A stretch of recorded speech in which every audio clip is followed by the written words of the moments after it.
ವಸುದೇವಸುತಂ ದೇವಂ ಕಂಸಚಾಣೂರಮರ್ಧನಂ ದೇವಕೀ ಪರಮಾನಂದಂ ಕೃಷ್ಣಂ ವಂದೇ ಜಗದ್ಗುರುಂ. ಶ್ರೀಕೃಷ್ಣಂ ವಂದೇ ಜಗದ್ಗುರುಂ. ಹೇಳ್ತೀವಲ್ಲ, ಅವನಿಗೆ ಕಂಪ್ಲೀಟ್ ಸರೆಂಡರ್ ಆದಾಗ ಅವನಿಗೆ ಗೊತ್ತು ನಮ್ಗೇನ್ ಬೇಕು ಏನ್ ಬೇಡ ಅಂತ. ಅದಕ್ಕಿಂತ ಹೆಚ್ಚಾಗಿ ನಿನ್ನೆ ತರಗತಿಯಲ್ಲಿ ಅವನೇ ಹೇಳ್ದ, ನಿನ್ನಿಚ್ಛೆ ಹಾಗೆ ಏನೂ ನಡೆಯೋದಿಲ್ಲ, ನನ್ನ ಇಚ್ಛೆ ಹೇಗಿದೆಯೋ ಹಾಗೇ ನಡೆಯುತ್ತೆ ಅಂತ. ಹೌದು, ನಾನು ಯುದ್ಧ ಮಾಡಲ್ಲ ಅಂತ ನೀನೇನಾದ್ರೂ ಹೇಳಿದ್ರೆ ಅದು ನಿನ್ನ ಅಹಂಕಾರ ಅಂತ ಅರ್ಜುನನಿಗೆ ಒಂದು ಪುಟ್ಟ ಪೆಟ್ಟು ಕೊಡೋ ಮೂಲಕನೂ ಅವನು ಹೇಳ್ತಾ ಹೋಗ್ತಾನೆ. ಹಾಗೇನೆ ನಿನ್ನಿಚ್ಛೆ ಹಾಗೆ ಇಲ್ಲೇನೂ ನಡೆಯೋದಿಲ್ಲ, ನನ್ನ ಇಚ್ಛೆ ಏನಿದೆ ಹಾಗೆ ನಡೆಯುತ್ತೆ. ದಟ್ ಮೀನ್ಸ್ ನೀನ್ ಇಲ್ಲಿ ಯುದ್ಧ ಮಾಡ್ಬೇಕು ಅಂದ್ರೆ ನೀನ್ ಇಲ್ಲಿ ಯುದ್ಧ ಮಾಡ್ಲೇಬೇಕು. ನೀನು ತಪಸ್ಸಿಗೆ ಹೋಗ್ಬೇಕಂದ್ರೆ ನೀನ್ ತಪಸ್ಸಿಗೆ ಹೋಗೇಬೇಕು. ಹಾಗಾಗಿ ಇದ್ರ ಜೊತೆ ಅವನಿನ್ನೂ ಹೇಳ್ತಾನೆ, ಹಾಗಾಗಿ ಅವನು ಇಷ್ಟೊಂದು ನಮ್ಗೆ ಹೇಳ್ತಾನಲ್ಲ, ಅವನ ಇಚ್ಛೆ ಹಂಗೆ ಆಗುತ್ತೆ ಅಂತ. ಹಾಗಿದ್ರೆ ನಮಗೂ ಅವನಿಗೂ ಏನ್ ಸಂಬಂಧ ಅಲ್ವಾ? ತುಂಬಾ ಜನ ಇನ್ನೂ ಅಹಂಕಾರ ಇರುತ್ತಲ್ಲ ನಮ್ಮಲ್ಲಿ, ನಾವಿನ್ನೂ ಕೇಳ್ತೀವಿ ನಮಗೂ ಅವನಿಗೂ ಏನ್ ಸಂಬಂಧ, ಅವನು ಹೇಳ್ದಾಗೆ ಯಾಕೆ ನಡಿಬೇಕು, ಯಾಕೆ ಅಂತ. ಅದಕ್ಕೆ ಎಷ್ಟು ಸುಂದರವಾಗಿ ಭಗವಂತ ಮುಂದಿನ ಶ್ಲೋಕಗಳಲ್ಲಿ ಉತ್ತರವನ್ನ ಕೊಡ್ತಾನೆ ಅಂತ ಅಂದ್ರೆ, ನಮಗೂ ಅವನಿಗೂ ಒಂದು ಅವಿನಾಭಾವ ಸಂಬಂಧ ಇದೆ. ಈಗ ಮನೆಯಲ್ಲಿ ಒಬ್ಬ ಹಿರಿಯ ನನ್ನಿಚ್ಛೆ ಹಾಗೆ ನಡಿಬೇಕು ಅಂತ ಹೇಳ್ತಾರೆ ಅಂದ್ರೆ ಅದು ಅವರ ಅಹಂಕಾರ ಆಗಿರೋದಿಲ್ಲ. ಅವ್ರಿಗೆ ಗೊತ್ತಿರುತ್ತೆ ಯಾವುದು ಒಳ್ಳೇದು ಯಾವುದು ಕೆಟ್ಟದ್ದು ಅಲ್ವಾ. ಈಗ ಅಪ್ಪ ಅಮ್ಮ ನಾವು ಹೇಳ್ತೀವಿ, ಇಲ್ಲ ನಾನ್ ಹೇಳ್ದ ಹಾಗೆ ಆಗ್ಬೇಕು ಅಂದ್ರೆ ಅಲ್ಲಿ ಅರ್ಥ ಏನು, ಮಕ್ಕಳ ಯಾವುದೋ ಒಂದು ಡಿಸಿಷನ್ ಅಲ್ಲಿ, ಅವರ ನಿರ್ಧಾರದಲ್ಲಿ ತಪ್ಪಿರುತ್ತೆ. ಹಾಗಾಗಿ ಹಾಗಾಗಬಾರ್ದು ಅನ್ನೋದೇ ಅವರ ಮೆಂಟಾಲಿಟಿ ಆಗಿರುತ್ತೆ ವಿನಃ ನಮಗ್ ತೊಂದರೆ ಕೊಡಬೇಕು ಅನ್ನೋದು ಖಂಡಿತ ಆಗಿರೋದಿಲ್ಲ. ಹಾಗೇನೆ ಇಲ್ಲೂ ಅಷ್ಟೇ, ಭಗವಂತ ನನ್ನಿಚ್ಛೆ ಹಾಗೆ ನಡಿಬೇಕು ಅಂತ ಅಂದ್ರೆ ಎಲ್ಲೋ ಇರೋ ಭಗವಂತ, ಅದು ನನ್ನ ಕಣ್ಣಿಗೆ ಕಾಣದೇ ಇರೋ ಭಗವಂತನಿಗೂ ನಾನು ಮಾಡುವ ಕರ್ಮಕ್ಕೂ ಅಥವಾ ನಾನು ನಡೆಯೋ ಒಂದು ದಾರಿಗೂ ಏನ್ ಸಂಬಂಧ? ಅಥವಾ ನನಗೂ ಅವನಿಗೂ ಏನಾದ್ರೂ ಸಂಬಂಧ ಇದೆಯಾ ಅಂದ್ರೆ ಹೌದು, ಸಂಬಂಧ ಇದೆ ಅಂತೆ. ಅದು ಎಂತಹ ಸಂಬಂಧ ಅಂತ ಎಷ್ಟು ಸುಂದರವಾಗಿ ಹೇಳ್ತಾನೆ ಅಂತ ಅಂದ್ರೆ, ಈಶ್ವರ ಪರಮಪ್ರಭು ಸರ್ವಭೂತಾನಾಂ ಸರ್ವ ಜೀವಿಗಳ ಹೃತ್ ದೇಶೆ ಹೃದಯ ಸ್ಥಾನದಲ್ಲಿ ಅರ್ಜುನನೇ ತ್ರಿಶತಿ ವಾಸಿಸುತ್ತಾನೆ, ಭ್ರಮಯನ್ ತಿರುಗಿಸುತ್ತಾ ಸರ್ವಭೂತಾನಿ ಎಲ್ಲಾ ಜೀವಿಗಳನ್ನು ಯಂತ್ರದ ಮೇಲೆ ಅರೂಢಾನಿ ಇರಿಸಲ್ಪಟ್ಟು ಮಾಯೆಯ ಭೌತಿಕ ಶಕ್ತಿಯ ಪ್ರಭಾವದಿಂದ.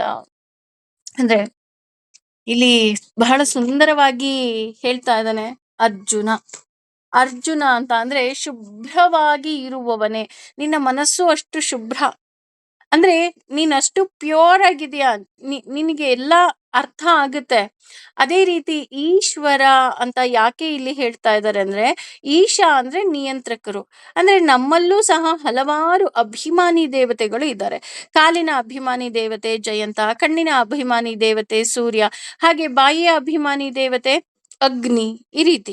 ಹಾಗೆ ಭೂಮಿಯ ಅಭಿಮಾನಿ ದೇವತೆ ಶನಿ, ಈ ರೀತಿ ಒಂದೊಂದಕ್ಕೆ ಒಂದೊಂದು ಅಭಿಮಾನಿ ದೇವತೆಗಳಿದ್ದಾರೆ. ಈ ಎಲ್ಲಾ ಅಭಿಮಾನಿ ದೇವತೆಗಳು ನಮ್ಮನ್ನ ನಿಯಂತ್ರಿಸ್ತಾ ಇದ್ದಾರೆ. ಆದ್ರೆ ಈಶ್ವರ ಅಂತ ಅಂದ್ರೆ ಎಲ್ಲರನ್ನ ನಿಯಂತ್ರಿಸುವವನು. ಅಂದ್ರೆ ಈ ಅಭಿಮಾನಿ ದೇವತೆಗಳು ಅದಕ್ಕೆ ಸಂಬಂಧಪಟ್ಟ ಹಾಗೆ ನಿಯಂತ್ರಿಸಿದ್ರೆ, ಇಲ್ಲಿ ಈಶ್ವರ ಅನ್ಬೇಕಾರೆ ಎಲ್ಲರನ್ನ ನಿಯಂತ್ರಿಸುವವನು ಈಶ್ವರ. ಅವನ್ ಎಲ್ಲಿದ್ದಾನೆ, ಅವನ ಅಡ್ರೆಸ್ ಏನು? ಕ್ಷೀರೋದನ್ವತ್ ಪ್ರದೇಶೇ ಶುಚಿಮಣಿ ವಿಲಸತ್ ಸೈಕತೆ ಮೌಕ್ತಿಕಾನಾಮ್ ಅಂತ ಹೇಳ್ತೀವಲ್ಲ, ಆ ಕ್ಷೀರಸಾಗರದಲ್ಲಿದ್ದಾನ ಅಥವಾ ಎಲ್ಲಿದ್ದಾನೆ ಅವನು ಅಂತ ನೋಡೋದಾದ್ರೆ ಅವನಲ್ಲೆಲ್ಲೋ ಇಲ್ಲ ರೀ. ಅವನಿರೋದು ನಿನ್ನ ಹೃದಯದಲ್ಲಿ ನೆಲೆಸಿದ್ದಾನೆ. ಗುಹ್ಯೋ ಗಭೀರೋ ಹೃದಯೋ ಅಂತ ನಾವು ಹೇಳ್ತಾ ಹೋಗ್ತೀವಿ ವಿಷ್ಣು ಸಹಸ್ರನಾಮದಲ್ಲಿ. ಅದೇ ರೀತಿ ಇಲ್ಲಿ ಗುಹ್ಯದಲ್ಲಿ ಅಂದ್ರೆ ನಮ್ಮ ಹೃದಯದಲ್ಲಿ ಅವನು ನೆಲೆಸಿದ್ದಾನೆ. ಅವನನ್ನ ನೀವೆಲ್ಲೂ ಹುಡ್ಕೋ ಅವಶ್ಯಕತೆನೇ ಇಲ್ಲ. ನಾವ್ ಹೇಳ್ತೀವಲ್ಲ, ದೇವಸ್ಥಾನಕ್ ಹೋಗೇ ಅರ್ಚನೆ ಮಾಡಿಸ್ಬೇಕಾ? ಯಾವ್ದೋ ಒಂದು ಊರಿಗ್ ಹೋಗೇ ನಾವ್ ಅವನನ್ನ ನೋಡ್ಬೇಕಾ? ಇಲ್ಲ. ಎಲ್ಲೂ ನೀನ್ ಹೋಗೋ ಅವಶ್ಯಕತೆನೇ ಇಲ್ಲ. ನೀನು ನಿನ್ನ ಮನೆಯಲ್ಲಿ ನಿನ್ನ ಕರ್ತವ್ಯಗಳನ್ನ ಮಾಡ್ತಾ, ನಿನ್ನ ಹೃದಯದಲ್ಲೇ ನೀನು ಅವನನ್ನ ಹುಡುಕಬಹುದು. ಅವನೆಲ್ಲೋ ಇದ್ದಾನೆ ಅಂತ ನೀನ್ ಅನ್ಕೊಳ್ತಾ ಇದೀಯ ಅಷ್ಟೇ. ಅವನೆಲ್ಲೋ ಇಲ್ಲ, ನಿನ್ ಹೃದಯದಲ್ಲಿದ್ದಾನೆ. ಎಲ್ಲ ಕೆಲ್ಸ ಮುಗಿದ ನಂತರ ನಿನ್ನ ಹೃದಯವನ್ನ ಮುಟ್ಕೊಂಡ್ ಹೇಳು, ಸರ್ವಂ ಶ್ರೀ ಕೃಷ್ಣಾರ್ಪಣಮಸ್ತು. ಭಗವಂತ, ನೀನ್ ನನ್ನ ಹೃದಯದಲ್ಲಿ ಇದೆಯಾ ಅಲ್ವಾ? ನಿನಗೆ ಈ ಕಾರ್ಯ ಅರ್ಪಿತ. ಇದಕ್ಕೆ ಬೆಸ್ಟ್ ಎಕ್ಸಾಂಪಲ್ ನಿಜಕ್ಕೂ ಸಹ ದ್ರೌಪದಿ. ನಮ್ಮೆಲ್ಲರಿಗೂ ಗೊತ್ತು, ದ್ರೌಪದಿ ವಸ್ತ್ರಾಪಹರಣ ಆಗ್ತಾ ಇರುತ್ತೆ. ದ್ರೌಪದಿ ವಸ್ತ್ರಾಪಹರಣ ಆಗ್ಬೇಕಾದ್ರೆ ಅವಳಿಗೆ ಭಗವಂತನ ಮೇಲೆ ನಂಬಿಕೆ ಇರುತ್ತೆ, ಇಲ್ಲ ಅಂತ ಅಲ್ಲ. ಆದ್ರೆ ಇನ್ನೂ ಸಹ ನಿಶ್ಚಲವಾದ ನಂಬಿಕೆ ಇರಲ್ಲ ಅವಳಿಗೆ. ಯಾಕೆ ಅಂತ ಅಂದ್ರೆ, ನಮ್ಮೆಲ್ಲರಿಗೂ ಗೊತ್ತು, ಆ ದೃಶ್ಯವನ್ನ ನಾವು ಎಲ್ಲರೂ ಹಲವಾರು ಸೀರಿಯಲ್ಗಳಲ್ಲಿ ನೋಡಿದೀವಲ್ವಾ. ಆಕೆ ಆ ಸೀರೆಯನ್ನ ಎಳಿಬೇಕಾದ್ರೆ ಆ ಬ್ಲೌಸ್ ನ ಬಳಿ ಏನ್ ಮಾಡಿರ್ತಾಳೆ, ಗಟ್ಟಿಯಾಗಿ ಕೈ ಇಟ್ಕೊಂಡ್ಬಿಟ್ಟಿರ್ತಾಳೆ ಆ ಸೆರಗನ್ನ. ಯಾಕೆ ಅಂತ ಅಂದ್ರೆ, ನನ್ನ ಸೆರಗು ಎಲ್ಲಿ ಜಾರಿದ್ರೆ ನನ್ನ ಮಾನ ಹೋಗುತ್ತೋ, ಬಾಯಲ್ಲಿ ಭಗವಂತ ಕಾಪಾಡು, ಬಾಯಲ್ಲಿ ಭಗವಂತ. ಅವಳು ಹೇಳ್ತಾ ಇರ್ತಾಳೆ, ದ್ವಾರಕಾಧೀಶ ನನ್ನನ್ನ ಕಾಪಾಡು, ಹೇ ವೈಕುಂಠಪತಿಯೇ ನನ್ನನ್ನ ಕಾಪಾಡು, ಎಲ್ಲರನ್ನ ಕೂಗ್ತಾಳೆ. ಅಲ್ಲಿಂದ ಬರೋದಿಕ್ ಅವನಿಗೆ ಟೈಮ್ ಬೇಕಲ್ವಾ? ಅವನ್ ಬರೋದೇ ಇಲ್ಲ. ಕೊನೆಗೆ ಎಲ್ಲವನ್ನ ಕೂಗಿ ಎಲ್ಲವನ್ನ ಇದು ಮಾಡಿದ್ರು ಅವಳಿಗೆ ನಂಬಿಕೆನೆ ಬರೋದಿಲ್ಲ. ಕೊನೆಗೆ ಅವಳು ಯಾವ ರೀತಿ ಅವಳ ಮನಸ್ಥಿತಿ ಆಗತ್ತೆ ಅಂದ್ರೆ, ಆ ಸೆರಗನ್ನ ಹಿಡಿದ ಕೈಯನ್ನ ಬಿಟ್ಟು, ಹೇ ನನ್ನ ಹೃದಯದಲ್ಲಿ ವಾಸವಾಗಿರುವ ಭಗವಂತನೇ, ನೀನು ನನ್ನನ್ನ ನೀನೇ ಕಾಪಾಡ್ಬೇಕು ಅಂತ ಎರಡೂ ಕೈಯನ್ನ ಜೋರಾಗಿ ತಲೆಯಿಂದ ಮೇಲೆ ಕೆತ್ತಿ ಮುಗಿತಾ ಕೂತ್ಕೊಂತಾಳೆ. ನಿನ್ನಿಷ್ಟ, ನಿನಗ್ ಬಿಟ್ಟಿದ್ದು, ನೀನ್ ನನ್ನ ಹೃದಯದಲ್ಲಿದ್ಯಾ ಅಂತ ಹೇಳ್ತಾಳೆ. ತಕ್ಷಣ ಭಗವಂತ ಅವಳೇ ಕಟ್ಟಿದಂತಹ ರಾಖಿಯ ಒಂದೊಂದು ಎಳೆಯನ್ನ ತೆಗಿತಾ ತೆಗಿತಾ ಆ ದೈತ್ಯನಿಗೆ ಸಾಕಾಗುವಷ್ಟು ಸೀರೆಯನ್ನ ಆಕೆಗೆ ಕರುಣಿಸ್ತಾನೆ. ಅಂದ್ರೆ ಭಗವಂತ ಎಲ್ಲೋ ಇಲ್ಲ ಅನ್ನೋದಕ್ಕೆ ಇದು ಒಂದು ಅತ್ಯುತ್ತಮವಾದ ಉದಾಹರಣೆ. ಅವನ್ ಎಲ್ಲೋ ಇಲ್ಲ. ದ್ರೌಪದಿ ಹೇಳಿದ ಹಾಗೆ ನನ್ನ ಹೃದಯದಲ್ಲಿದ್ದಾನೆ ಅಂತ ಅಂದಾಗ, ನಮ್ಮ ಹೃದಯದಲ್ಲೇ ಇರ್ತಾನೆ. ಅವನು ಇನ್ನೆಲ್ಲೂ ಹೋಗಲ್ಲ ರೀ.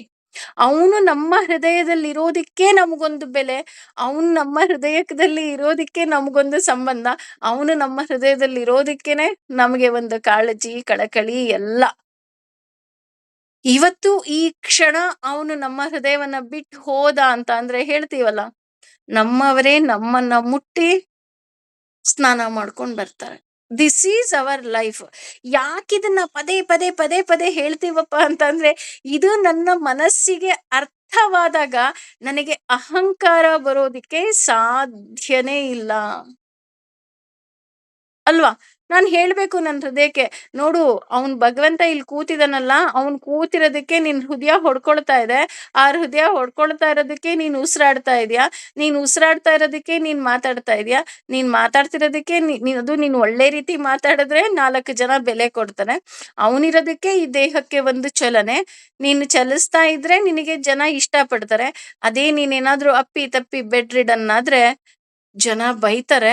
ಅಷ್ಟೇ ಅಲ್ಲ, ಅವನೇನಾದ್ರೂ ನಿನ್ನ ದೇಹವನ್ನ ಬಿಟ್ಟು ಹೋದ ಅಂತ ಅಂದ್ರೆ, ನಿಮ್ಮವರೇ, ಅದ್ರಲ್ಲೂ ನಿನ್ ತುಂಬಾ ಕ್ಲೋಸ್ ಇದಾರಲ್ಲ, ನಿನ್ನ ಗಂಡ, ನಿನ್ನ ಹೆಂಡತಿ, ನಿನ್ನ ಮಕ್ಕಳು, ಅವರೇ ಹೋಗಿ ಮೊದಲು ಸ್ನಾನ ಮಾಡ್ಕೊಂಡ್ ಬರ್ತಾರೆ. ಅದಕ್ಕೆ ಹೇಳ್ತಾ ಇರೋದು, ಅವನಿರೋದಿಲ್ಲಿ ನಮ್ಮ ಹೃದಯದಲ್ಲಿ. ಹಾಗೆ ನಾನೇ ಅಂದ್ರೆ ಇಲ್ಲಿ ಭಗವಂತ ಹೇಳ್ತಿದ್ದಾನೆ, ನಾನೇ ಖಂಡಿತವಾಗಿ ಇದ್ದಾಗ ಅವನೇ ಪರೋಕ್ಷವಾಗಿ ಹೇಳ್ತಾ ಇದ್ದಾನೆ. ಇಲ್ಲಿ ಯಾಕೆ ನಾನೇ ನಾನೇ ಅಂತ ಪರೋಕ್ಷವಾಗಿ ಯಾಕೆ ಹೇಳ್ತಾ ಇದ್ದಾನೆ? ಡೈರೆಕ್ಟ್ ಆಗಿ ಹೇಳ್ಬೋದಿತ್ತಲ್ವಾ, ನಾನು ಇದೀನಿ ನಿನ್ ಹೃದಯದಲ್ಲಿ ಅಂತ. ಈಶ್ವರ ಅಂತ ಯಾಕೆ ಹೇಳ್ದ? ಈಶ್ವರ ಅಂತ ಹೇಳೋ ಅವಶ್ಯಕತೆನೇ ಇರ್ಲಿಲ್ಲಪ್ಪ. ನಾನೇ ನಿಯಂತ್ರಕ ಅಂತ ಡೈರೆಕ್ಟ್ ಆಗಿ ಹೇಳ್ಬೋದಿತ್ತಲ್ಲ ಅಂತ ಅಂದ್ರೆ, ಈಗ ನಮ್ಗೆ ತುಂಬಾ ಬೇಕಾದವರೊಬ್ರು ಇದಾರೆ ಅಂತ ಅನ್ಕೊಳ್ಳೋಣ. ಅವ್ರಿಗೆ ನಾವೇನ್ ಹೇಳ್ತೀವಿ ಗೊತ್ತಾ? ನೀವು ಮದ್ವೆನಲ್ಲಿ ಎಲ್ರದು ಹೆಸರು ಲೀಸ್ಟ್ ಮಾಡಿದಿರಲ್ಲ, ಅಲ್ಲಿ ನೋಡಿ ನನ್ನ ಹೆಸರೆಲ್ಲೋ ಬಿಟ್ಟು ಹೋಗಿರ್ಬೇಕು. ಅಲ್ಲಿಗೆ ಅರ್ಥ ಏನು? ನಾನ್ ಬರಕ್ ರೆಡಿ ಇದ್ದೀನಿ. ನೀವೇ ನನ್ನ ಹೆಸರು ಹಾಕ್ಕೊಂಡಿಲ್ಲ ಅಂತ. ಅದೇ ರೀತಿ ಇಲ್ಲೂ ಅಷ್ಟೇ ಭಗವಂತ ಇಂಡೈರೆಕ್ಟ್ ಆಗಿ ಹೇಳ್ತಾ ಇದ್ದಾನೆ. ನಾನ್ ರೆಡಿ ಇದ್ದೀನಿ, ನಾನ್ ಇದೀನಿ. ಆದ್ರೆ ನೀವ್ ನೋಡಿ ಅಲ್ಲಿ ನೋಟಿಸ್ ಮಾಡಿಲ್ಲ. ಅದಕ್ಕೆ ಹೇಳ್ತಾರೆ ರೀ, ನಾನು ನನ್ನ ಭಗವಂತನನ್ನ ಕಾಣೋದಕ್ಕೆ ನಾನೇ ಹೋಗಿಲ್ಲ. ಆದ್ರೆ ಭಗವಂತ ನನ್ನನ್ನ ಕಾಣೋದಕ್ಕೆ ಸದಾ ಸಿದ್ಧವಾಗಿದ್ದಾನೆ ಅಂತ. ಇವತ್ತಿನ ನುಡಿಮುತ್ತು ಸಹ ಅದೇ ಇತ್ತು. ಸಾಕಷ್ಟು ಜನ ಕೇಳಿದೀರಾ ಅಂದ್ಕೊಳ್ತೀನಿ. ಬಟ್ ಕೇಳ್ದೆ ಇದ್ದವ್ರಿಗೆ ಒಂದು ಸಲ ರಿಪೀಟ್. ಒಬ್ಬ ರಾಜ ಇರ್ತಾನೆ. ಆ ರಾಜನಿಗೆ ಮುಂದಿನ ಉತ್ತರಾಧಿಕಾರಿ ಯಾರು ಅಂತ ಗೊತ್ತಿರೋದಿಲ್ಲ. ಹಾಗಾಗಿ ಅವನ ಕುಲಗುರುಗಳನ್ನ ಕೇಳಿದಾಗ ಕುಲಗುರುಗಳು ಹೇಳ್ತಾರೆ, ನಿನ್ನ ರಾಜ್ಯದಲ್ಲೇ ಒಬ್ಬ ಯೋಗ್ಯ ವ್ಯಕ್ತಿಯನ್ನ ನೋಡಿ ಅವನಿಗೆ ಸಿಂಹಾಸನವನ್ನ ಕೊಡು ಅಂತ. ಆ ರಾಜನಿಗೆ ತುಂಬಾ ಯೋಚನೆ ಆಗ್ಬಿಡುತ್ತೆ ಏನ್ ಮಾಡೋದು ಅಂತ. ಸ್ವಲ್ಪ ದಿನ ಯೋಚನೆ ಮಾಡಿ ತನ್ನ ಮಂತ್ರಿಗೆ ಹೇಳ್ತಾರೆ, ನೀವು ಡಂಗುರವನ್ನ ಸಾರಿಸಿ ಯಾರು ನಾಳೆ ಸಂಜೆ ಸೂರ್ಯಾಸ್ತ ಆಗೋ ಅಷ್ಟ್ರೊಳಗೆ ಬಂದು ನನ್ನನ್ನ ಭೇಟಿ ಆಗ್ತಾರೋ ಅವರೇ ಮುಂದಿನ ರಾಜ ಅಂತ. ಆಗ ಮಂತ್ರಿ ಹೇಳ್ತಾರೆ, ಅಯ್ಯೋ, ನೀವ್ ಹಂಗೆ ಡಂಗೂರ ಸಾರ್ಸಿದ್ರೆ ಊರವ್ರೆಲ್ಲ ಬಂದ್ಬಿಡ್ತಾರೆ, ನಿಮ್ ಹೇಗೆ ಕಂಡಿಡಿತೀರಾ? ನೀವ್ ಸಾರ್ಸಿ ಅಂತಾರೆ. ಅದನ್ನ ಡಂಗೂರವನ್ನ ಸಾರಿಸ್ತಾರೆ. ಎಲ್ರೂ ಸಹ ಶುಚಿರ್ಭೂತರಾಗಿ ಇನ್ನೇನ್ ಭಗವಂತನನ್ನ ಅಂದ್ರೆ ರಾಜನನ್ನ ನೋಡ್ಬೇಕು ಅಂತಾನೆ ಹೋಗ್ತಾರೆ. ಹೋಗೋ ಅಷ್ಟ್ರಲ್ಲಿ ಅವನು ಸರಿಯಾಗಿ ಅವನ ದ್ವಾರದ ಬಳಿ ಒಂದು ದೊಡ್ಡ ಜಾತ್ರೆಯನ್ನ ಆಯೋಜನೆ ಮಾಡಿರ್ತಾನೆ. ಅಲ್ಲಿ ತಿನ್ನೋದಕ್ಕೆ, ಕುಡಿಯೋದಕ್ಕೆ ಅಷ್ಟೇ ಅಲ್ಲ ರೀ, ಬೇಕಾದಷ್ಟು ಆಟಗಳು, ಆಟಿಕೆ ಸಾಮಾನುಗಳು ಎಲ್ಲವುದೂ ಇರುತ್ತೆ. ಎಲ್ಲರೂ ಅವರವರಿಗೆ ಬೇಕಾದಂತಹ ವಿಷಯದಲ್ಲಿ ಮಗ್ನರಾಗ್ಬಿಡ್ತಾರೆ. ಕೆಲವರು ಈ ಜ್ಯೂಸ್ ಬೇಕು, ಕೆಲವರು ಆ ಜ್ಯೂಸ್ ಬೇಕು, ಕೆಲವರು ಇಲ್ಲ ನನಗೆ ಈ ಖಾದ್ಯ ಬೇಕು. ಯಾಕೆಂದ್ರೆ ಖಾದ್ಯಗಳು ಎಣ್ಣೆಲಿ ಕರಿತಾ ಇದ್ರೆ ನಮ್ಗೆ ಎಷ್ಟು ಘಮ ಘಮ ಮೂಗಿಗೆ ಹೊಡಿತಾ ಇರುತ್ತೆ. ಎಲ್ಲರೂ ಅದರಲ್ಲಿ ಮಗ್ನರಾಗ್ಬಿಡ್ತಾರೆ. ಹಿಂಗಿದ್ರು ಇನ್ನೂ ಸಂಜೆವರೆಗೂ ಟೈಮ್ ಇದೆ, ಲೆಟ್ ದಿಸ್ ಎಂಜಾಯ್ ಅಂತ. ಆದ್ರೆ ಒಬ್ಬ ಮಾತ್ರ ಇದ್ಯಾವುದನ್ನು ಲೆಕ್ಕಿಸದೆ ಮನೆಯಿಂದ ಡೈರೆಕ್ಟ್ ಆಗಿ ರಾಜನನ್ನ ಹೋಗಿ ಭೇಟಿ ಆಗ್ತಾನೆ. ರಾಜನನ್ನ ಭೇಟಿ ಮಾಡಿದ ತಕ್ಷಣ ಅವನಿಗೆ ಮುಂದಿನ ಉತ್ತರಾಧಿಕಾರಿ ಅಂತ ಘೋಷಣೆ ಮಾಡ್ಬಿಡ್ತಾರೆ. ಯಾಕೆ ಅಂತ ಅಂದ್ರೆ ಅವನ ಸಾಧನೆ ಏನು ಅಂತ ಅವನಿಗೆ ಗೊತ್ತಿರುತ್ತೆ. ಹಾಗೆ ನಾವೂ ಸಹ ನಮ್ಮ ಸಾಧನೆ ಏನು ಅಂತ ನಮ್ಗೆ ಗೊತ್ತಿರ್ಬೇಕು. ಇಲ್ಲಿಯವರೆಗೂ ಇನ್ನೇನಿನ 18 ಶ್ಲೋಕಗಳಷ್ಟೇ ಇರೋದು ಭಗವದ್ಗೀತೆಯಲ್ಲಿ.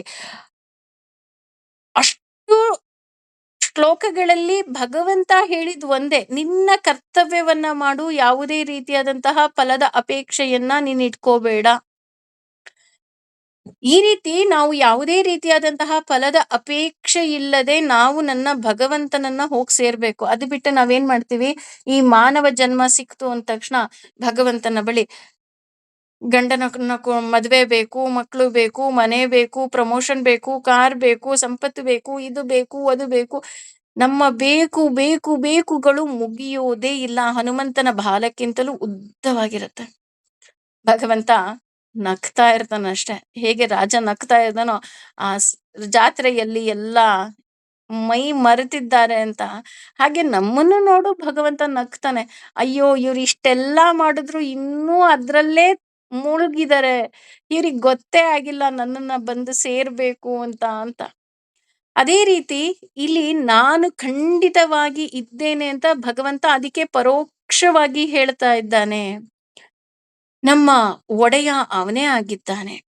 ನಮ್ಮೆಲ್ಲರ ಒಡೆಯ ಅವನೇ. ಹಾಗೆ ನಾನು ಆಗ್ಲೇ ಹೇಳಿದ ಹಾಗೆ ಅಭಿಮಾನಿ ದೇವತೆಗಳಿಗೆಲ್ಲರಿಗೂ ಸಹ ಅವನೇ ಒಡೆಯ. ಅವನು ಎಲ್ಲಿದ್ದಾನೆ ಅಂತ ನೋಡೋದಾದ್ರೆ ಅವನು ಇನ್ನೆಲ್ಲೋ ಇಲ್ಲ, ನಮ್ಮ ಹೃದಯದಲ್ಲೇ ಇದ್ದಾನೆ. ಅದಕ್ಕೆ ಇಲ್ಲಿ ಹೇಳ್ತಾ ಹೋಗ್ತಾನೆ ಭಗವಂತ,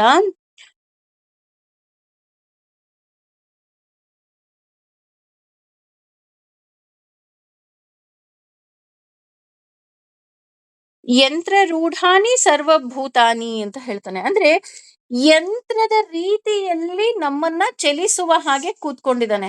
ಅಂದ್ರೆ ಹೇಗೆ ಅಂತ ಅಂದ್ರೆ, ಉದಾಹರಣೆ, ನಾವು ಎಲ್ಲೋ ಹೋಗ್ಬೇಕು ಅಂತ ಅಂದ್ರೆ ನಾವು ಒಂದು ಬಸ್ಸನ್ನ ಹತ್ತುತ್ತೀವಿ ಅಲ್ವಾ. ಬಸ್ಸನ್ನ ಹತ್ತದಾಗ ನಾವ್ ಅನ್ಕೊಳ್ತಾ ಇದೀವಿ, ಫಾರ್ ಎಕ್ಸಾಂಪಲ್ ಈಗ ನಾನು ಬೆಂಗಳೂರಿಗೆ ಹೋಗ್ಬೇಕು ಅಂತ ನನ್ನ ಆಸೆ.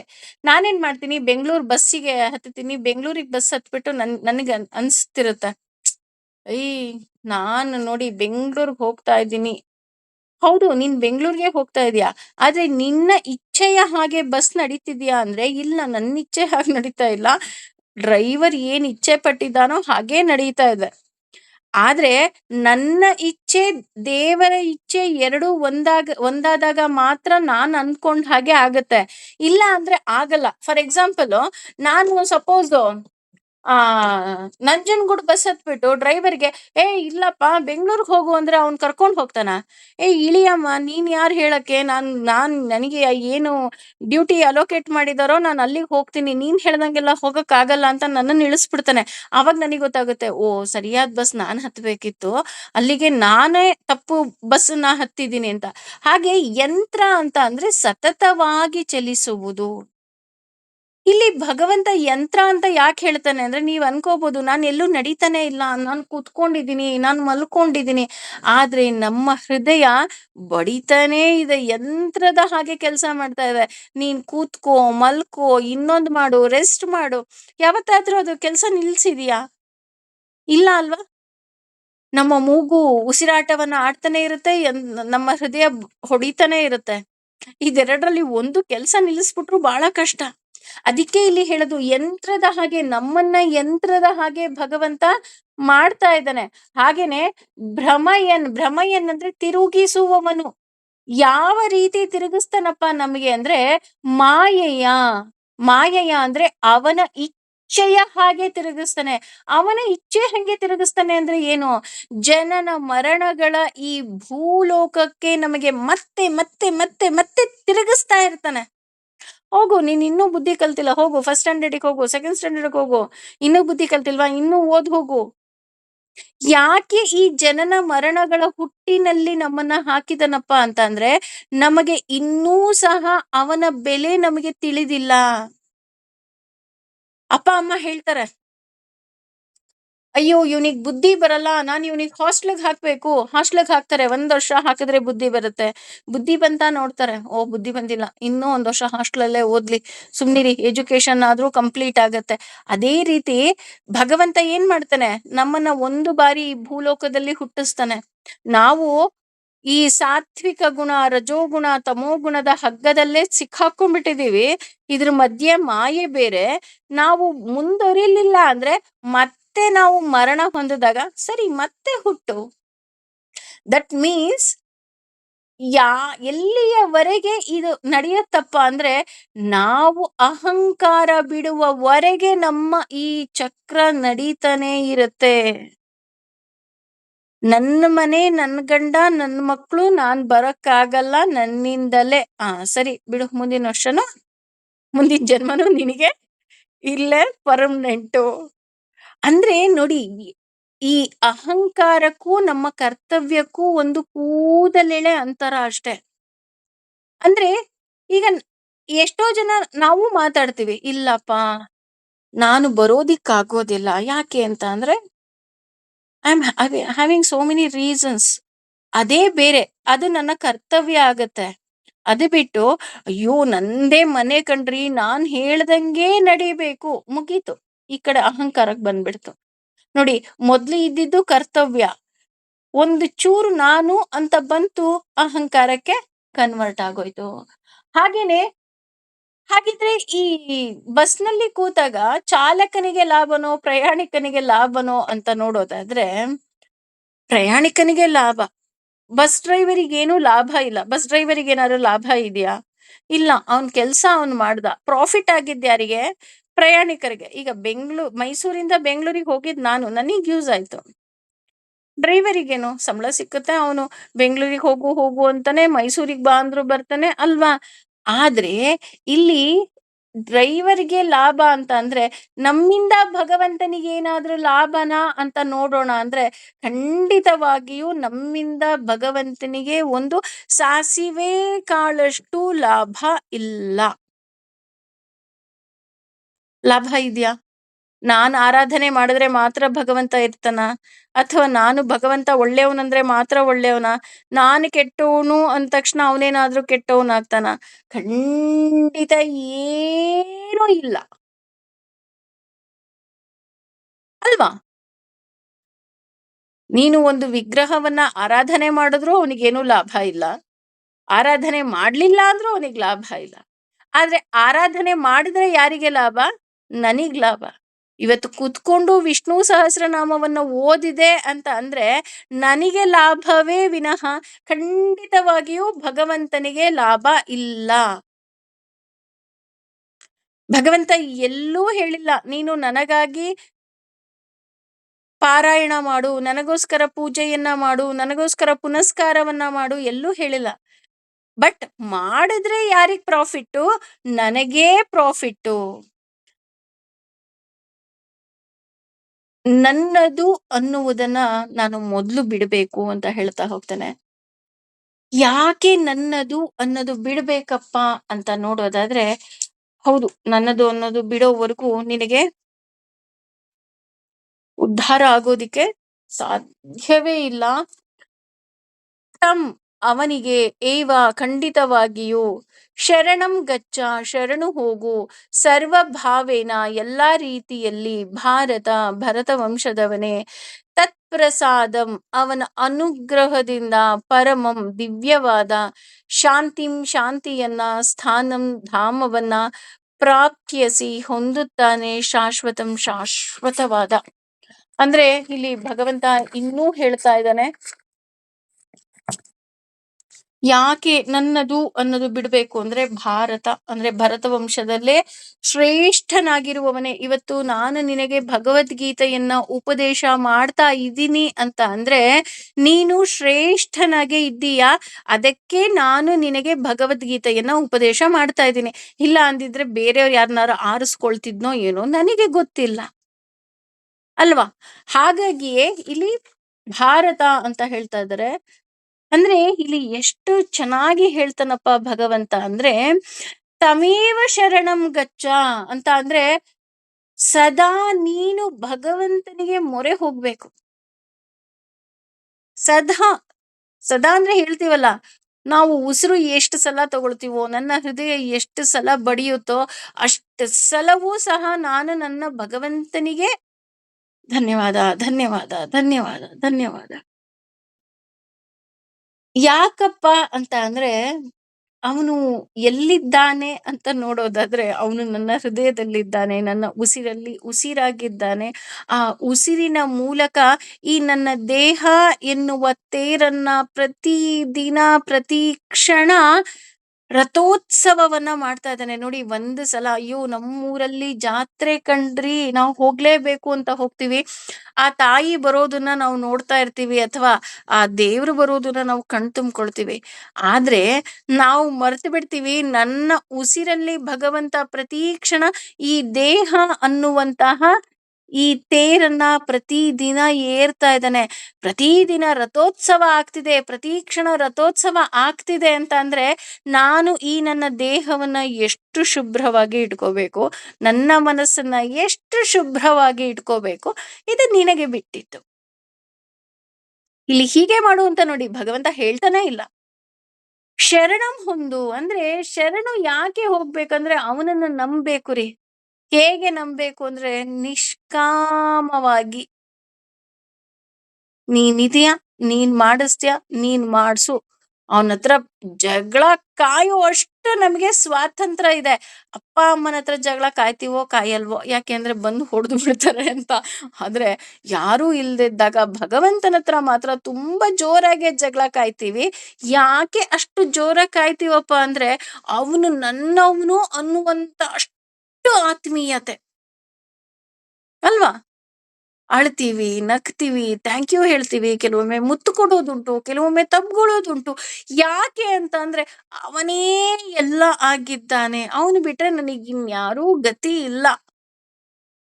ಅದ್ರ ಜೊತೆ ನಾನು ಏನೇ ಹೇಳಿದ್ರು ಅವನು ಬೇರೆಯವ್ರಿಗೆ ಹೋಗಿ ಚಾಡಿ ಹೇಳಲ್ವಲ್ಲ ಅಲ್ವಾ. ಅಥವಾ ಎಷ್ಟೋ ಬಾರಿ ನಮ್ಮ ಪ್ರೀತಿ ಪಾತ್ರರಿಗೆ ನಾವೇನಾದ್ರೂ ಹೇಳಿದ್ರೂ ಸಹ ಆತ್ಮೀಯವಾಗಿ ಎಲ್ಲೋ ಒಂದು ದಿನ ಅದು ನಮಗೆ ತಿರುಗಿಸಿ ಹೇಳಬಹುದು, ನೀನ್ ಅವತ್ ಹಾಗಂದಿದ್ದೆ ಅಂತ.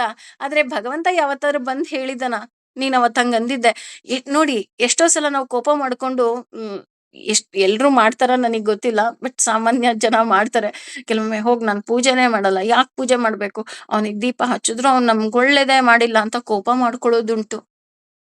ಮಾರನೇ ದಿನ ಒಳ್ಳೇದಾಗ್ತಿದ್ದ ಹಾಗೆ ದೀಪ ಹಚ್ಚಿದ್ದು ಉಂಟು. ಅವ್ನು ಬಂದ್ ಕಂಪ್ಲೇಂಟ್ ಮಾಡ್ತಾನ? ನೀನ್ ಯಾಕೆ ದೀಪ ಹಚ್ಲಿಲ್ಲ ಅಂತನೋ, ಯಾಕೆ ದೀಪ ಹಚ್ಚದೆ ಅಂತನೋ ಮಾಡ್ತಾನ.